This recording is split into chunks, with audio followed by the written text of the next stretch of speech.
आज घर जाते ही पत्नी के गुस्से से भरे चेहरे को देख रघु भांपने लगा था कि आज कुछ जरूर हुआ है, वरना रोज हंसी खुशी से वेलकम करने वाली पत्नी का चेहरा यूं उतरा हुआ ना होता।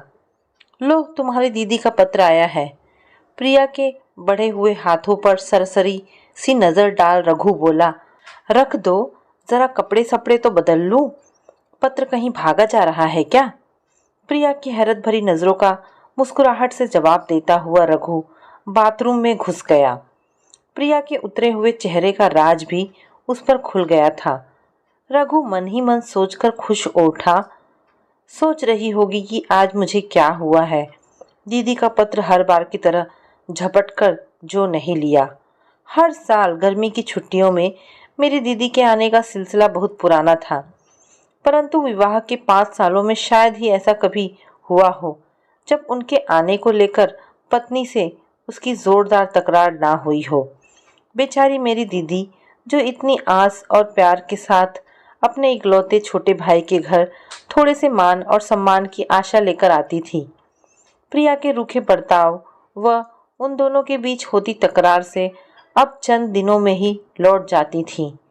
रीता दीदी से रघु का लगाव कम होता भी तो कैसे। रीता 11 साल की ही थी जब माँ रघु को जन्म देते समय ही उसे छोड़ दूसरी दुनिया की ओर चल दी थी। रीता दीदी न होती तो मेरा क्या होता, यह सोचकर ही उसकी आंखें भर उठती। रीता उसकी बड़ी बहन बाद में थी, माँ जैसे पहले थी। कैसे भूल जाता रघु बचपन से लेकर जवानी तक के उन दिनों को, जब कदम कदम पर रीता दीदी ममता और प्यार की छाया ले उसके साथ चलती रही थी। रीता दीदी तो विवाह भी ना करती, परंतु रिश्तेदारों के तानों और बेटी की बढ़ती उम्र से परेशान पिता के चेहरे पर बढ़ती झुर्रियों को देखने के बाद रघु ने अपनी कसम देकर रीता दीदी को विवाह के लिए मजबूर कर दिया था। उनके विवाह के समय वह बीए में था। विवाह के बाद भी बेटे की तरह पाले भाई की तड़प दीदी के अंदर से गई नहीं थी। उसकी जरा भी खोज खबर पाते ही दौड़ी चली आती। वह भी उनके जाने के बाद कितना अकेला हो गया था। यह तो अच्छा हुआ कि मेरे जीजाजी अच्छे स्वभाव के थे, पत्नी की तड़प समझते थे, भाई बहन के प्यार के बीच कभी बांधा नहीं बने थे। मेरी पत्नी प्रिया को भी तो वह ही ढूंढ कर लाई थी। उन दिनों की याद से रघु मुस्कुरा उठा। रीता दीदी उसके विवाह की तैयारी में पागल सी हो गई थी। ऐसा भी नहीं था कि प्रिया को इन बातों की जानकारी ना हो। विवाह के शुरुआती दिनों में ही मैंने सारी राम कहानी उसने सुना दी थी। विवाह के बाद जब पहली बार दीदी आई थी तो प्रिया भी उनसे मिलने के लिए बड़ी उत्साहित थी, और स्वयं रघु तो बावला सा हो गया था। आखिर उसके विवाह के बाद वह पहली बार आ रही थी। वह चाहता था अपने प्यारे भाई की सुखी गृहस्थी देख वह खिल उठे। मेरे ढेरों आदेश निर्देश पाकर प्रिया का उत्साह कुछ कम हो गया था। वह कुछ सहम सी गई थी, परंतु रघु तो अपनी ही धुन में था। चाहे कुछ हो जाए, दीदी को इतना सम्मान और प्यार मिलना चाहिए कि उनकी ममता का जरा सा कष्ट तो वह थोड़ा आज उतार सके। रीता दीदी के आने के बाद उन दोनों के बीच प्रिया कहीं खो सी गई थी।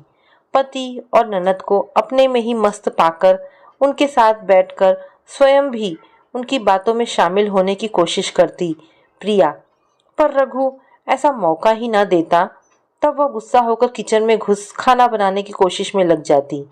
मेहनत से बनाया गया खाना देखकर भी रघु उस पर नाराज हो उठता। यह क्या बना दिया, पता नहीं है। रीता दीदी को कढ़ाई पनीर अच्छी लगती है, पालक पनीर नहीं। फिर किचन में काम करती पत्नी का हाथ पकड़कर बाहर ला खड़ा करता और कहता, आज तो मेरी रीता दीदी के हाथ का बना हुआ ही खाऊंगा, वे कितना अच्छा बनाती हैं। तब भाई बहन बातें करते हुए किचन में बिजी हो जाते और प्रिया बिना अपराध के ही अपराधी सी किचन के बाहर खड़ी उन्हें देखती रहती। रीता दीदी जरूर कभी कभी प्रिया को भी साथ लेने की कोशिश करती, लेकिन रघु अनजाने ही उनके बीच एक ऐसी दीवार बन सा गया था कि दोनों औपचारिकता से आगे कभी बढ़ ही नहीं पाई थी। उस समय तो किसी तरह प्रिया ने इस हालात से समझौता कर लिया था, लेकिन उसके बाद जब भी ननद आती वह कुछ कड़वी होती। सीधे रीता दीदी से कभी कुछ नहीं कहा था, लेकिन रघु के साथ उसके झगड़े शुरू हो गए थे। रीता भी शायद भाप गई थी, इसीलिए धीरे धीरे उनका आना कम होता जा रहा था। इस बार तो पूरे 1 साल बाद आ रही थी। अगली बार उनके सामने ही भाभी ने भाई से इतना झगड़ा किया कि वे बेचारी 6 दिनों में ही वापस चली गई थी। जितने भी दिन वे रहीं, प्रिया ने बिस्तर से नीचे कदम ना रखा। हमेशा बीमारी का बहाना बनाकर अपने कमरे में ही पड़ी रहती। एक दोपहर रीता दीदी को अकेले काम में लगा देख भनभनाता हुआ रघु पत्नी से लड़ रहा था। तब वह कड़वी आवाज में बोली थी, तुम क्या समझते हो मैं बहाना कर रही हूँ? वैसे भी तुम्हें और तुम्हारी दीदी को मेरा कोई काम पसंद ही कब आता है? तुम दोनों तो बातों में ऐसे मशगूल हो जाओगे, फिर मैं वहाँ क्या करूँगी? बढ़ते बढ़ते बात तेज झगड़े का रूप ले चुकी थी। रीता दीदी कुछ बोली नहीं, पर दूसरे ही दिन सुबह रघु द्वारा मिन्नतें करने के बाद भी वापस चली गई थी। उनके चले जाने के बाद भी बहुत दिनों तक उन दोनों के संबंध सामान्य न हो पाए थे। दीदी के इस तरह चले जाने के कारण वह पत्नी को माफ नहीं कर पाया था। दोनों के बीच बढ़ते तनाव को देख अभी तक खामोशी से सब कुछ देख रहे पिताजी ने आखिरकार एक दिन रात को खाने के बाद टहलने के लिए निकलते समय उसे भी साथ ले लिया था। वे उसे समझाते हुए बोले थे, पति पत्नी के संबंध का अजीब ही कायदा होता है। इस रिश्ते के बीच किसी तीसरे की उपस्थिति बर्दाश्त नहीं होती। लेकिन रीता दीदी कोई पराई नहीं है। बीच में ही बात काटते हुए रघु का स्वर रोष से भर उठा था। बेटा, शादी के बाद सबसे नजदीकी रिश्ता पति पत्नी का ही होता है, बाकी संबंध अलग हो जाते हैं। माना कि सभी संबंधों की अपनी अपनी अहमियत है, लेकिन किसी भी रिश्ते पर कोई रिश्ता हावी नहीं होना चाहिए, वरना कोई भी सुखी नहीं रहता। तुम ही बताओ, इतनी कोशिशों के बाद भी क्या रीता खुश है? समझाते समझाते पिताजी सवाल सा कर उठे थे। तो मैं क्या करूं? पत्नी की खुशी के लिए उनके सारे रिश्ते तोड़ लूं, या फिर रीता दीदी के लिए पत्नी से? रघु असमंजस में था। आप तो जानते ही हैं, दोनों ही मुझे कितने प्यारे हैं। रिश्ता तोड़ने के लिए कौन कहता है? पिताजी धीरे से हंस पड़े थे। फिर गंभीर हो बोले, यह तो तुम भी मानते ही होगे कि बहू मन से बुरी या झगड़ालू नहीं है। मेरा कितना ख्याल रखती है, तुम्हारे लिए भी आदर्श पत्नी सिद्ध हुई है। फिर रीता दीदी से ही उसकी क्या दुश्मनी है? बेटे के इस सवाल पर थोड़ी देर तक उसे गहरी नजरों से देखने के बाद वे बोले, कोई दुश्मनी नहीं है। याद करो, पहली बार वह भी कितनी उत्साहित थी इसके लिए। अगर कोई दोषी है तो वह खुद तुम हो। मैं? कैसे? सीधे सीधे अपने को अपराधी पा रघु अचकचा उठा था। हाँ, तुम उन दोनों के बीच एक दीवार बनकर खड़े हो। कुछ करने का मौका ही कहाँ देते हो? आखिर वह तुम्हारी पत्नी है और तुम्हारी खुशी के लिए कुछ भी करने को तैयार रहती है, लेकिन तुम हो कि अपनी बहन के आते अपनी पत्नी के पूरे व्यक्तित्व को ही नकार देते हो। पिताजी सांस लेने के लिए तनिक रुके थे। रघु सिर झुकाए चुप बैठा किसी सोच में डूबा सा था। बेटा, मुझे बहुत खुशी है कि रीता और तुम में इतना स्नेह है। भाई बहन से कहीं अधिक तुम दोनों एक दूसरे के अच्छे दोस्त हो, पर अपनी दोस्ती की सीमाओं को बढ़ाओ। अब पत्नी को भी इसमें शामिल कर लो। यह उसका भी घर है, उसे तय करने दो कि वह अपने मेहमान का कैसे स्वागत करती है। विश्वास मानो, इस सब से तुम सबके बीच से तनाव के बादल अपने आप छट जाएंगे और तुम सब एक दूसरे के अधिक करीब आ जाओगे। अंदर कितनी देर लगाओगे? प्रिया की आवाज़ सुन वह चौंक उठा। अरे, इतनी देर से मैं अंदर बैठा हूँ। झटपट नहाकर वह बाहर निकल आया। चाय नाश्ते की प्लेट उसका इंतजार कर रही थी। इस दौरान रघु खामोश ही रहा। जूठे बर्तन समेटती प्रिया की हैरत यह देख और बढ़ गई कि पत्र को हाथ लगाए बगैर ही एक न्यूज़पेपर पढ़ने लगा है। तुम्हारी तबीयत तो ठीक है? पत्नी का चिंतित चेहरा देखकर अपनी हंसी को रघु ने मुश्किल से रोका। हाँ, ठीक है। क्यों? फिर अभी तक रीता दीदी का पत्र क्यों नहीं पढ़ा? प्रिया के सवाल के जवाब में वह लापरवाही से बोला, तुमने तो पढ़ा ही होगा, खुद ही बता दो क्या लिखा है। वे कल सुबह की गाड़ी से आ रही हैं। अच्छा, कह वह फिर न्यूज़पेपर पढ़ने लगा। कुछ देर तक प्रिया वहीं खड़ी गौर से उसे देखती रही, फिर कमरे से बाहर निकल गई। दूसरे दिन इतवार था। सुबह सुबह पति को न्यूज़पेपर में खोया पाकर प्रिया बहुत देर तक खामोश न रह सकी। रीता दीदी आने वाली है, तुम्हें कुछ ख्याल भी है? पता है, रघु बोला। खाक पता है? प्रिया चिल्ला उठी थी। कुछ सामान वगैरह लाना है या नहीं? घर तुम्हारा है, तुम जानो। उसकी झुंझलाहट पर रघु अंदर ही अंदर झूम उठा। कुछ देर तक पति को घूरने के बाद पैर पटकती हुई प्रिया झोला और पर्स ले बाहर निकल गई। जब वह लौटी तो भारी झोला के साथ पसीने से तरबतर थी। रघु आश्चर्यचकित था। वह ननद की पसंद की एक एक चीज छाट कर लाई थी। दोपहर के खाने में क्या बनाऊं? सवालिया नजरों से उसे देखते हुए प्रिया ने पूछा। तुम जो भी बनाओगी लाजवाब ही होगा, कुछ भी बना लो। पति की बात सुन प्रिया ने उसे घूरकर देखा। दोपहर से काफी पहले ही वह खाना तैयार कर चुकी थी। रघु की तेज नजरों ने देख लिया था, सभी चीजें रीता दीदी की पसंद की ही बनी है। वास्तव में वह मन ही मन पछता भी रहा था।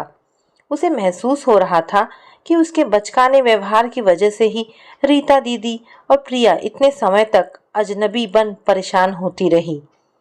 ट्रेन का समय हो रहा है, स्टेशन जाने के लिए कपड़े निकाल दूं? प्रिया अपने अगले सवाल के साथ सामने खड़ी थी। अपने को बिजी सा दिखाता रघु बोला। उन्हें रास्ता तो पता है, रिक्शा लेकर आ जाएंगी। तुम्हारा दिमाग तो सही है। बहुत देर से जमा हो रहा लावा अचानक ही फूटकर बह निकला था। पता है ना कि वे अकेले आ रही हैं। लेने नहीं जाओगे तो उन्हें कितना बुरा लगेगा। आखिर तुम्हें हुआ क्या है?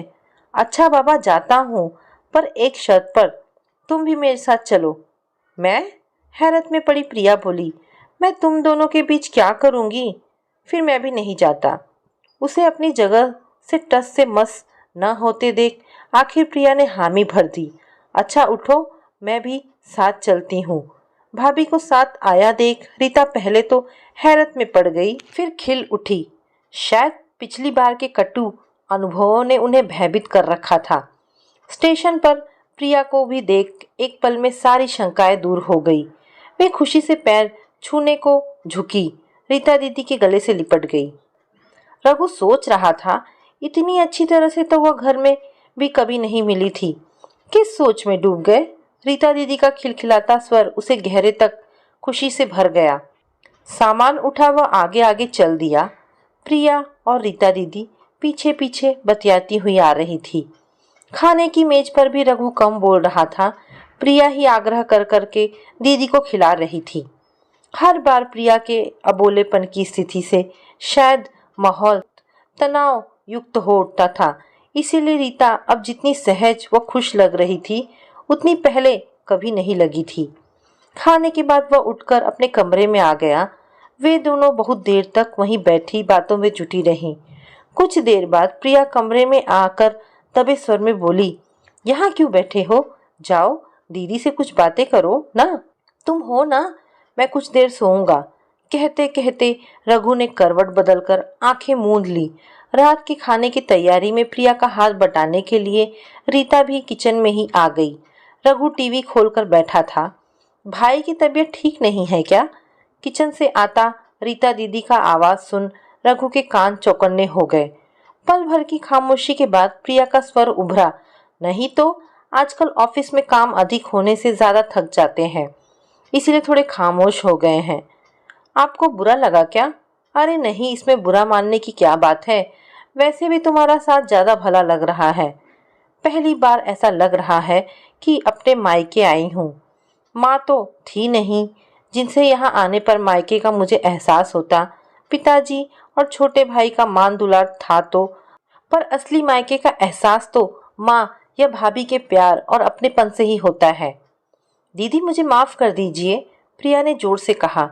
मैंने आपके साथ अच्छा व्यवहार नहीं किया। ऐसी बात नहीं है, हमने तुम्हें अवसर ही कहाँ दिया था कि तुम अपना अच्छा या बुरा व्यवहार कर सको। खैर छोड़ो, इस बार जैसा सुकून मुझे पहले कभी नहीं मिला। रीता का स्वर संतुष्टि से भरा था।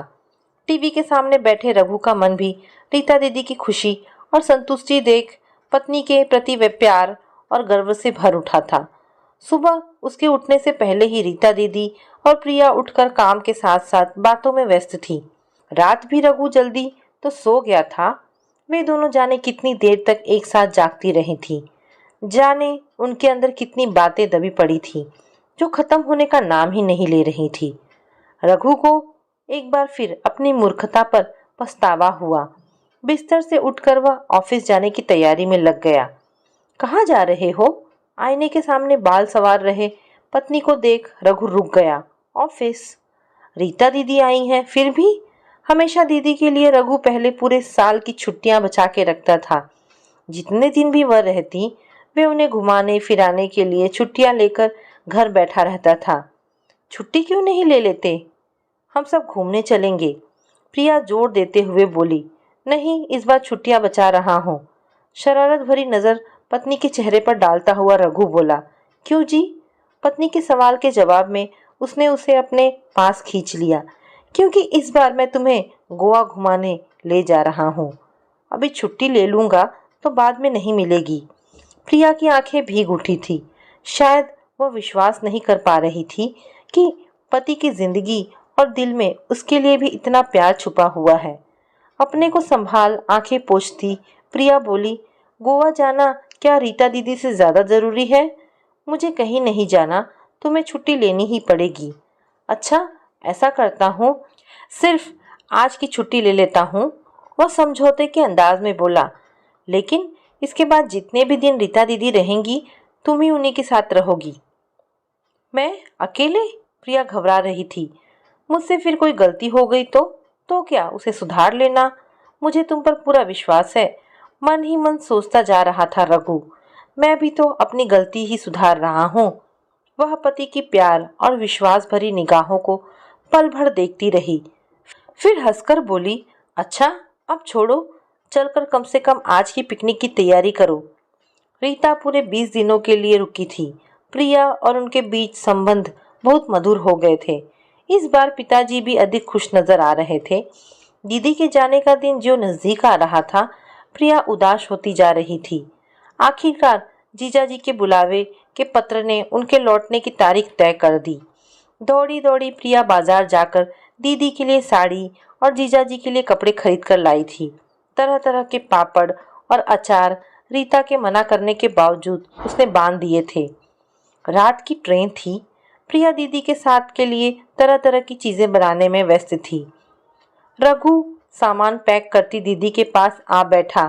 रीता ने मुस्कुराकर उसकी तरफ देखा। अब तुम कब आ रहे हो पत्नी को लेकर? आऊंगा दीदी, जल्दी ही आऊंगा। तुम नाराज तो नहीं हो ना?